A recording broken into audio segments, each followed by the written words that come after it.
January 13th, 2026, Buddha Dhamma, part 3 of practical application, chapter 11.10, part 3, page 1206 through 1218.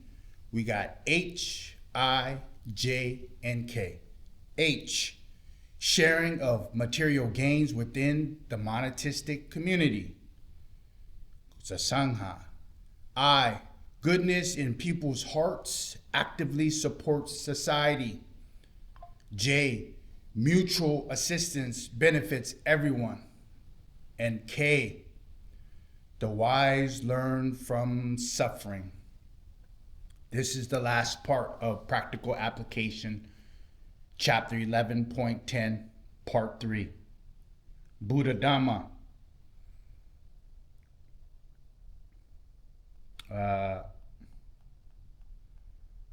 Now, this chapter on practical application, we're speaking solely on sukha, happiness. But sharing of material gains within the monetistic community, beginning of page 1206. So far, the emphasis has been on the lay community. Let us turn our attention to the Sangha, the monetistic community. Do not believe that life of the Sangha, the monetistic community of the monks, revolve around formal meditation practice. Note that the term monk here can be interpreted as genderless, referring to both monks and nuns, bhikkhus and bhikkhunis. The term meditation or Dhamma practice can either be given in too narrow definition, or else the definition are vague and ambiguous, to the point that one sometimes needs to avoid these terms or use them with care. In fact, every valid activity of a monk or a nun can be described as Dhamma practice. And anyone, monk or layperson, who engages in proper giving of charity or generosity, dana in the Pali language, need accord with the principles of Dhamma practice. By examining the monk's life in relation to the formal discipline, in Pali language is called the Vinaya, which makes up one of the three baskets of the Tipitaka. One sees how this life is communal. One also sees how it is distinguished from lay life. The communal life of a monk, which is guided by formal discipline, is at heart connected with essential Dhamma principles. But the gifts of the Vinaya corresponds to the Dhamma, to the law, to principles or teaching of the truth, revelation of truth. Yet this connection needs to be discerned accurately. The communal life of the monks is based on harmony, which is generated and sustained by way of formal discipline. As soon as we focus on harmony, we have immediately linked up with the Dhamma. At this point, we can look at those principles which act as the foundation for harmony. A repeated teaching in both the Suttananta Pitaka and the Vinaya Pitaka is that the 6 virtues conducive to communal life, Saraniya Dhamma, which are applied directly for sustaining the stability of the Sangha, the monetistic community. This teaching for practical application, take the example of one accesses the internal spiritual virtue of metta, loving kindness, and expresses it outwardly in daily life. These 6 virtues are given great importance in the context of the Sangha, the monetistic community life. Let us review these factors. The first one, physical acts of loving kindness, metta kaya kamma, acting out of mutual consideration and cooperation. Second one, verbal acts of loving kindness. Metta vachi kamma speaks out of kindness and well-wishing. One advises and offers instruction by using polite and courageous speech.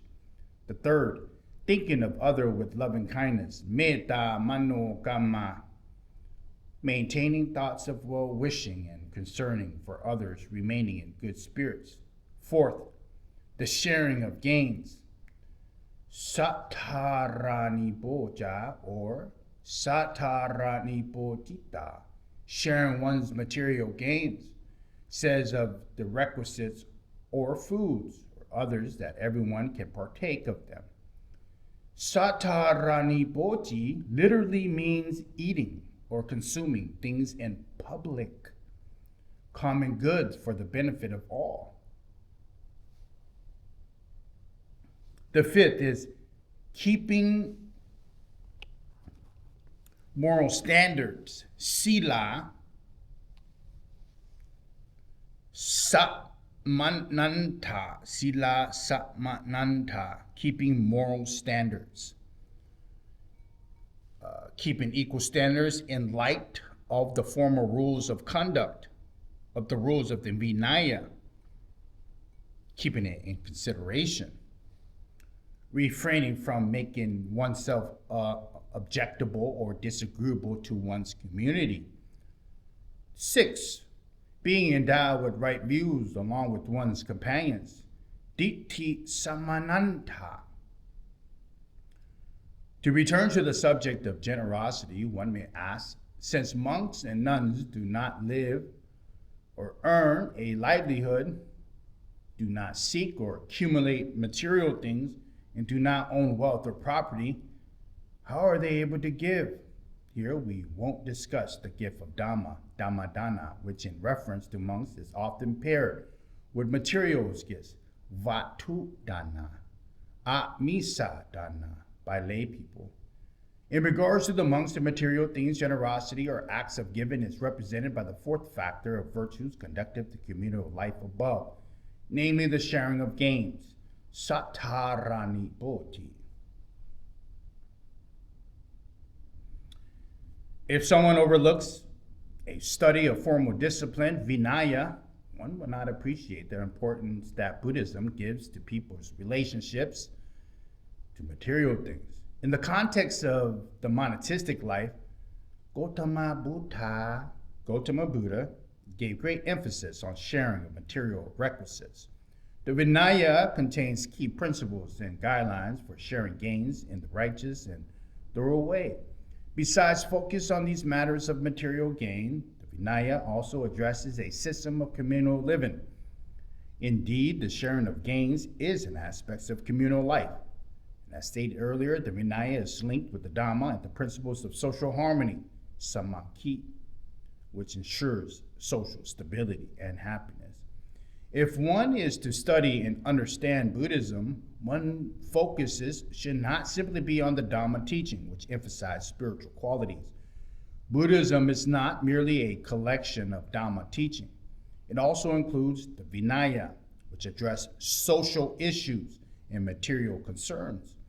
By having a more comprehensive overview, one will get to the heart of the term Dhamma Vinaya. I, goodness in people's hearts actively supports society, both in the respect to the monastic community and the lay community. The basic foundation for social happiness rests with the same group of spiritual qualities of loving kindness, metta, compassion, karuna, sympathetic joy, mudita, and equanimity, upekkha.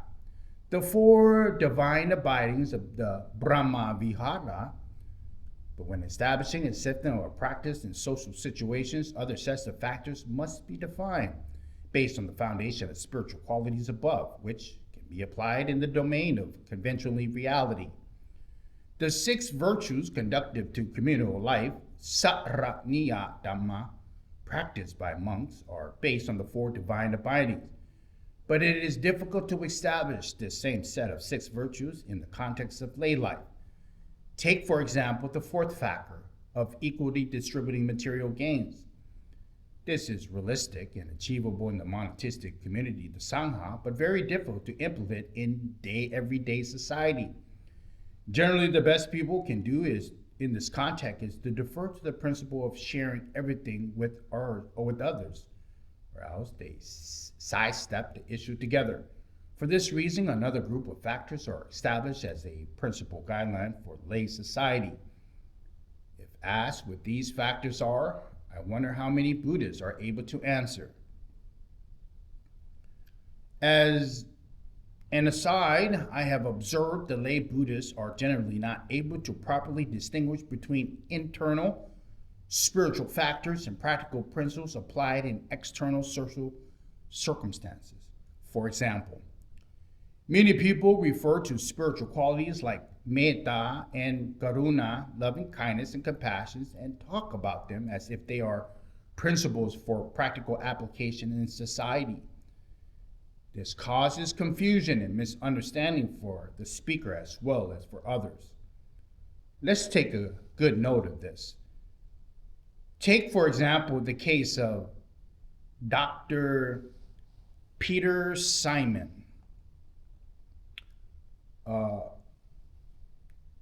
who in 1962 came to work in Thailand.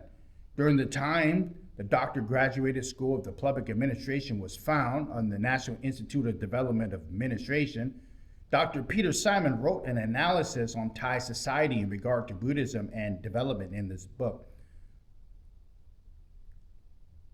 He cited a passage by Albert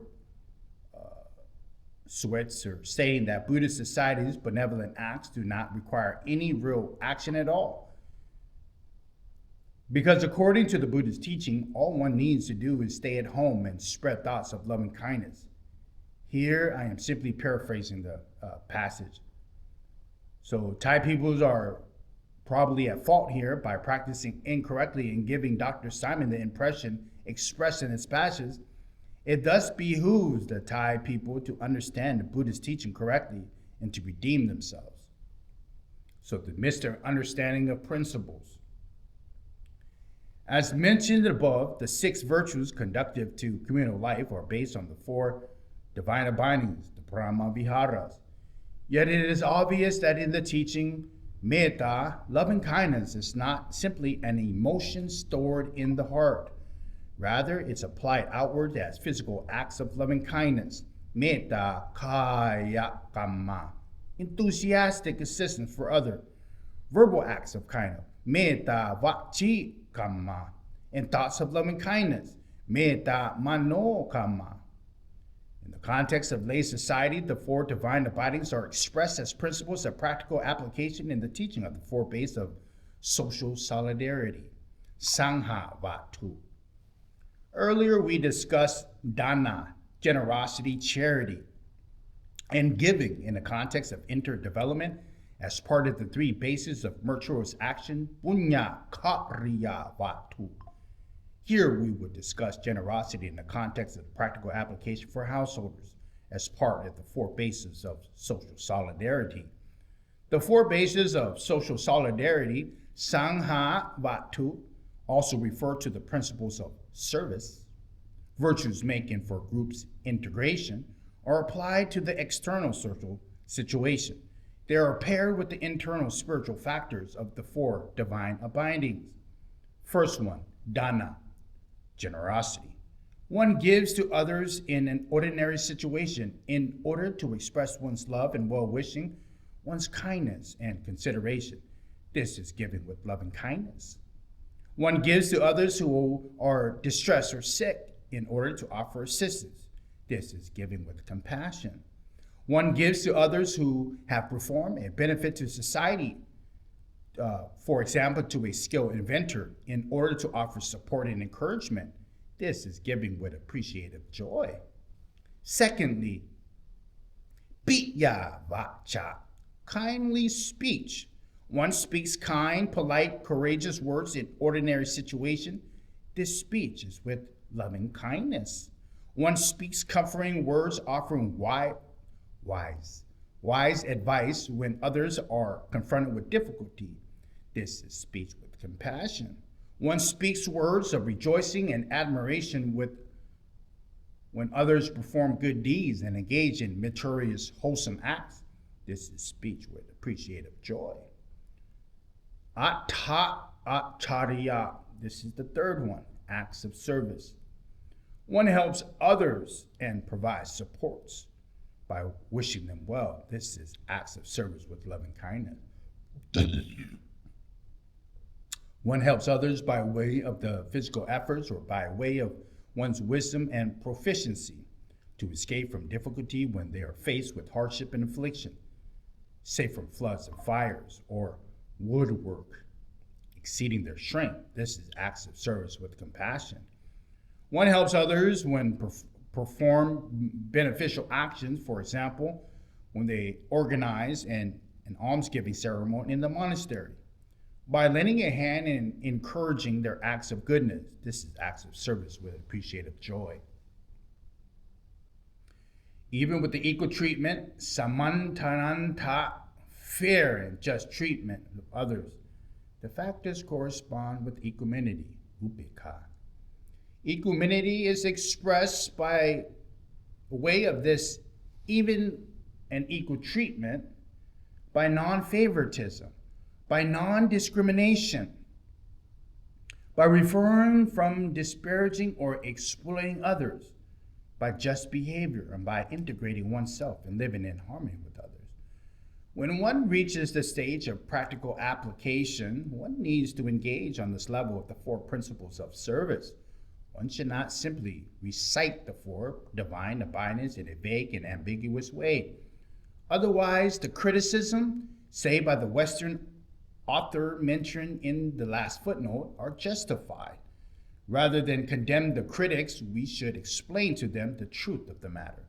By practicing in accord with the four principles, one fosters happiness, harmony in one's community. One helps to create the environment conducive to each individual's well-being, success, and development. Moreover, acting in order to benefit society is inherently a form of self-development. For the reason it is said that serving others is a form of spiritual practice. By acting in order to benefit others, one automatically benefits and develops oneself. Take, for example, of a bodhisattva. Bodhisattva is a person before they become enlightened. So they're on the way to become an arihanta. So take, for example, a bodhisattva who engages in the Dhamma practice and develops the perfection, paramis, by helping others. Indeed, the very act of helping others constitutes his or her Dhamma practice. In order to effectively help others, one must apply wisdom and skill and be cultivating an advanced stage of spiritual practice. By successfully helping others, we ourselves undergo a spiritual transformation. Our wisdom faculty and other spiritual capabilities are strengthened. In order to practice the Dhamma correctly, one must thus accord with two teachings by Gautama Buddha. First, the Buddha Gautama presented a pair of factors consisting of non-harming of oneself and non-harming of others. Second, he taught the pairs of factors attending to personal well-being, atta, and attending to the well-beings of others, parata. The second teaching less commonly consists of three factors: self-benefit, so that's atta, benefits of others, parata, and mutual benefits, upayata. These two factors of attending to one's personal matters and attending to the concern of others are always paired with one another. J, mutual assistance benefits everyone. In terms of the Sangha, the monastic community, apart from emphasizing the sharing of material gains, Gautama Buddha also gave great emphasis to communal harmony, samadhi. The harmony stands in contrast to a schism in the Sangha. Sangha Beta, which is created intentionally, counts as one of the 5 crimes bringing about immediate results. Anantaraya Kama, the most severe form of evil deed. This reveals the prime importance of what Gautama gave a communal harmony. For the lay community, Gautama Buddha also emphasizes the importance of unity and concord by maintaining the 4 bases of social solidarity, Sangha Vatu. Of all the Buddhist male lay disciples who were praised as being preeminent, Itadaka, there are 2 who stand out as supreme. One is the householder Sita, who was the foremost of preaching of the Dhamma, and Hataka, who was the foremost at uniting other people. Hataka, or Hatakalavaka, was proficient at creating communal harmony by way of the 4 bases of social solidarity. As a leader, he was able to use the 4 factors to bring about a firm, stable harmony amongst his community.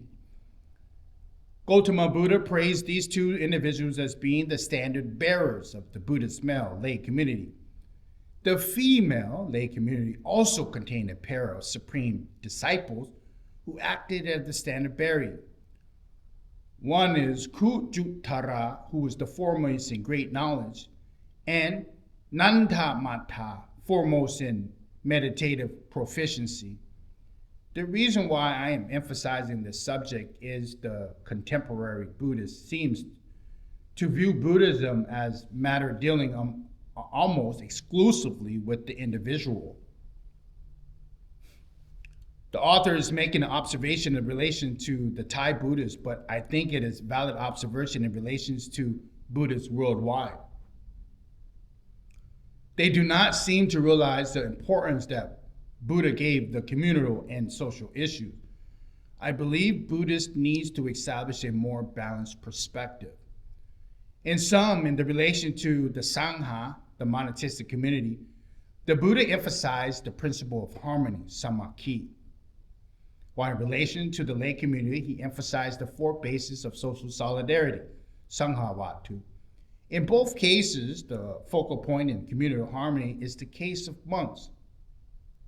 In nuns, the Buddha spoke in more general, abstract sense, whereas in regards to the laity, he spoke about material possessions. Buddhism gives great emphasis to community and social issues, which are ultimately connected to personal issues. Granted, personal issues are an essential aspect of spiritual practice. For lay people to develop spiritually, things must proceed to the laws of nature pertaining to the individual, even on the level of body. After swallowing food, one must digest it ourselves. No one can help us to do this. If we are unable to swim, no amount of strident instructions by another or even divine intervention will enable us to swim. If we are unable to do multiplication, our friends cannot calculate the answer and beam it into our brains.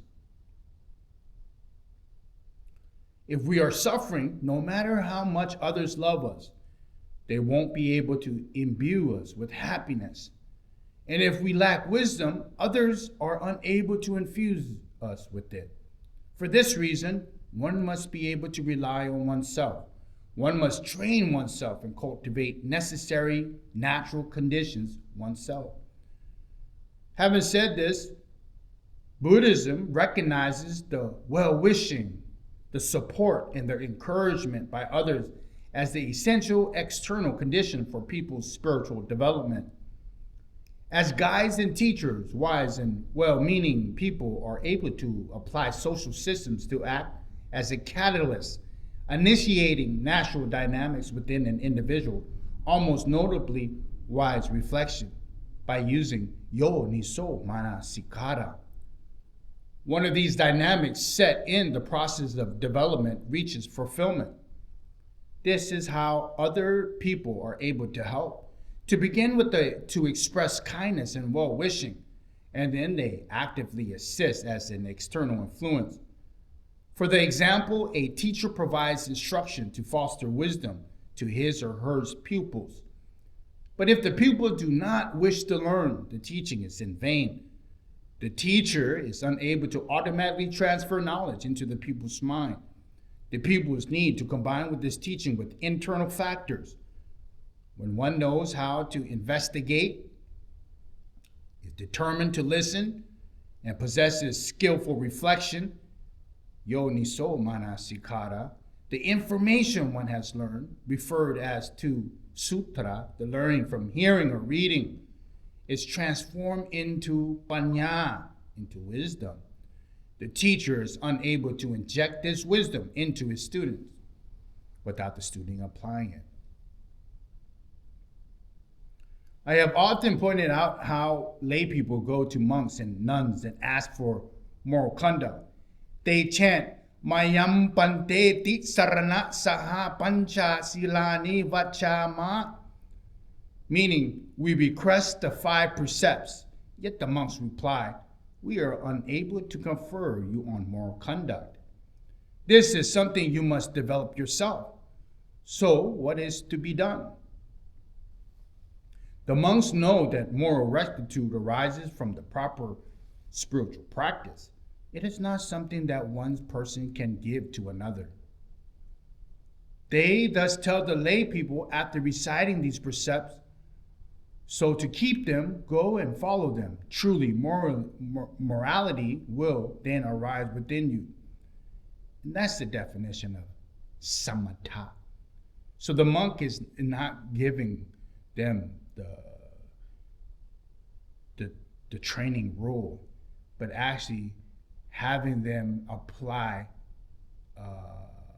calm reflection, samatha. Samyak is the action word from it. And the root samyak is from Sanskrit. Samatha is Pali. Sanskrit samyak.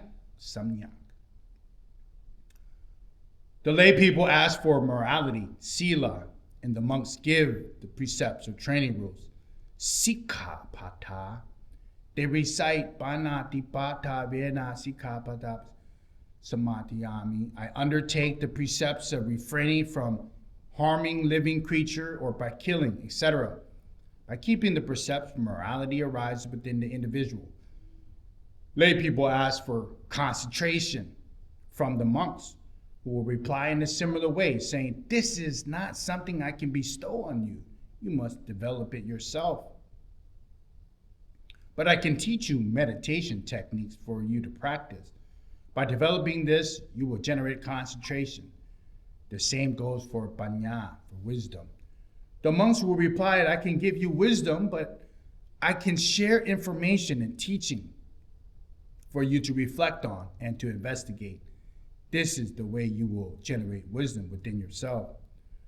When lay people ask for morality, the monks give them precepts to undertake. When lay people ask for concentration, the monks give them meditation techniques to develop.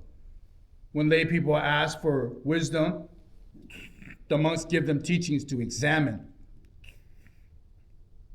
To sum it up, spiritual practice in society acts as the service for one's community or society. It bears 2 important fruits on the personal level.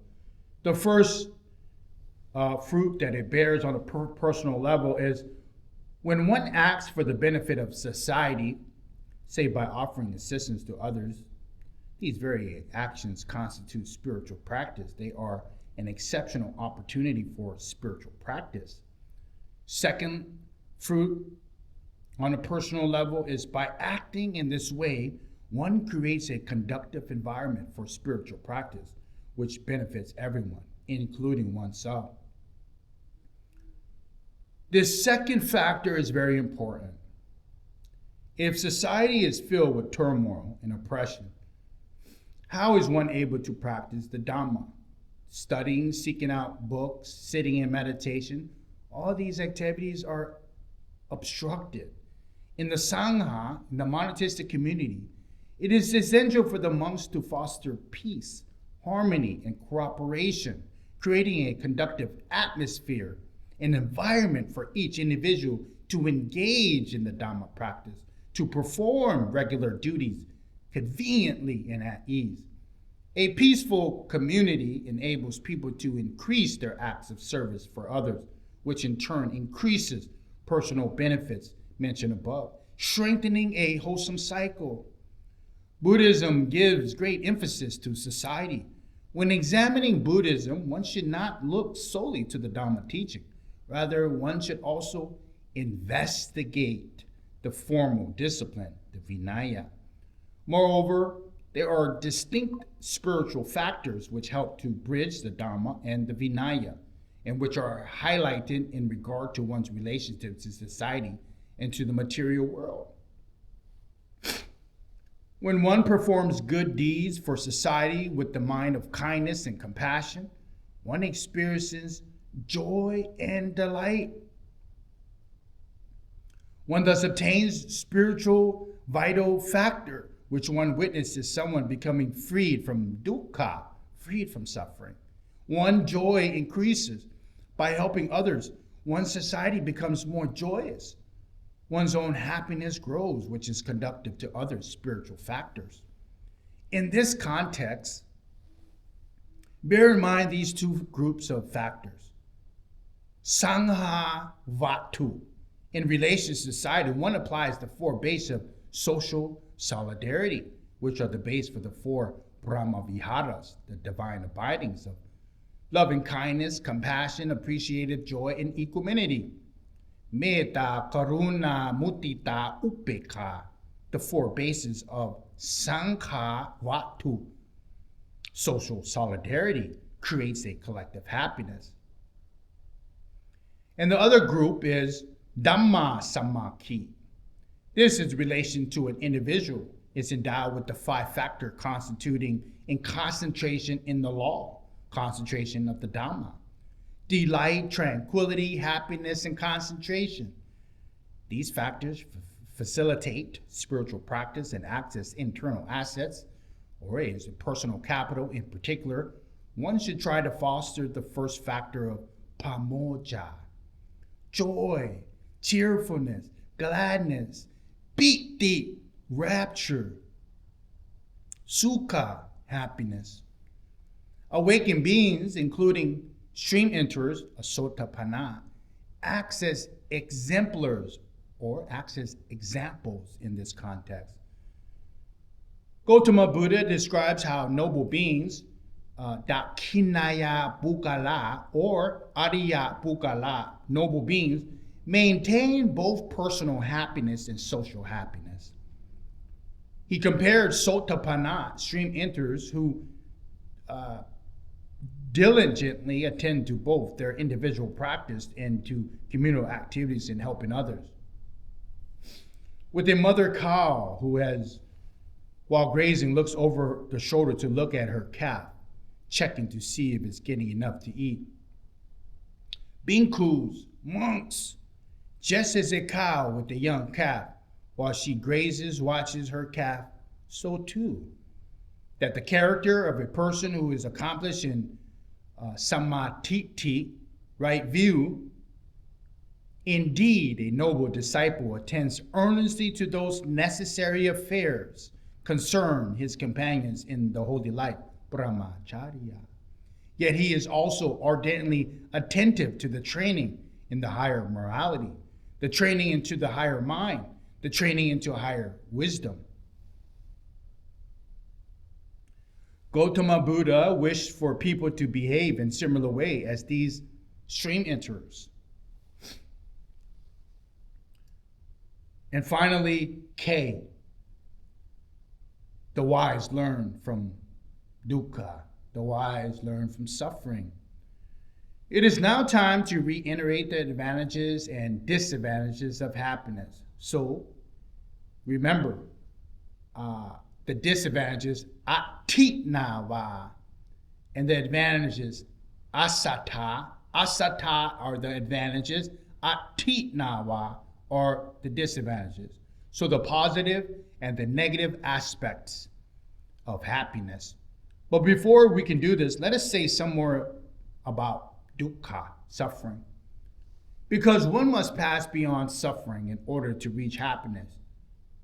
Suffering too has advantages and disadvantages. People dislike suffering because it's oppressive, stifling, troubling, and frustrating. This is the very definition of suffering. And so it's normal for that people find it displeasurable. A person endowed with wise reflection, wise investigation, uses yoniso manasikara, is able to benefit from suffering. How so? When people are oppressed by suffering and feel frustrated, they struggle to escape. If they know how to strive correctly, however, besides increasing the likelihood of successfully escaping the suffering, the very endeavor makes them strong, provides them with valuable life experiences, and is conducive to spiritual growth on many levels. If people are able to reflect wisely, develop the proper relationship to suffering, they will prosper. But if they deal with suffering incorrectly, besides remaining caught up in it, they will gravitate or aggravate the situation. Take the example, someone who is born poor or destitute.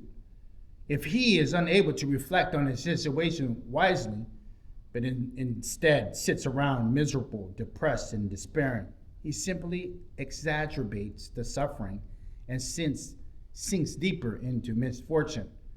If he responds to the situation correctly, however, strives to rectify it, reflects wisely, he'll be able to overcome that suffering and may even reach great success.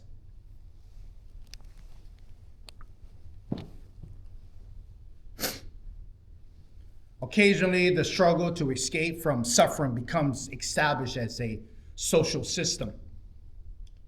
Take, for example, the system of market economy competition, which is spreading from the West and becoming a dominant worldwide economic system. As part as we call as globalization. This system of competition compels people to struggle with the pleasures of suffering. It is strongly connected to the doctrine of every man for himself, or a system of individualism, capitalistic mente. As one struggles without being able to rely on anyone else for help, one must be fiercely determined and generate energy. This makes people strong, makes people proactive, makes them constantly ambitious, makes them constantly ambitious. A certain diligence and vigilance is required to succeed in the system, which results in progress. A deeper analysis of how desirable this process is, or what pros and cons the system of competition has, will have to wait for another time. In any case, the diligence arising from the pressure of this competitive system is not true diligence, because it's simply a reaction and struggle against a feeling of coercion. It is not diligence stemming from wisdom, and it leaves many problems in its wake, both personal stress and personal on a social level. The absence of relationship based on friendliness and goodwill. Many of these problems consequently require great effort to solve. Having said this, a diligent and vigilant person is still better than someone wallowing in heedlessness and indulgence. Occasionally, leaders in society must apply or even generate this kind of pseudo-diligence or fake diligence in order to rouse people from their slumber. This is better than allowing them to sink into heedlessness, curled up in depression, or be at a complete loss over what to do. People should learn how to benefit from dukkha, from suffering. When afflicted by suffering, they will then make effort and grow strong. They will look for skillful ways to solve problems, to free themselves from suffering. The attempt to free oneself from suffering is an opportunity to develop oneself spiritually. First and foremost, one develops wisdom. By the time one has solved a problem and passed beyond it, one's wisdom is sharper. All aspects of life will be developed and become more proficient, including one's physical behavior, one's speech, and one's mind. Moreover, one will become more mentally strong. One's mindfulness and concentration will be improved. One can thus learn how to benefit from suffering. For this reason, the Buddha Gautama stated that a wise person can be happy even while encountering difficulty. One is able to be happy even amidst suffering. Suffering can be thus a boon if one is able to benefit from it. The end of chapter 11.10.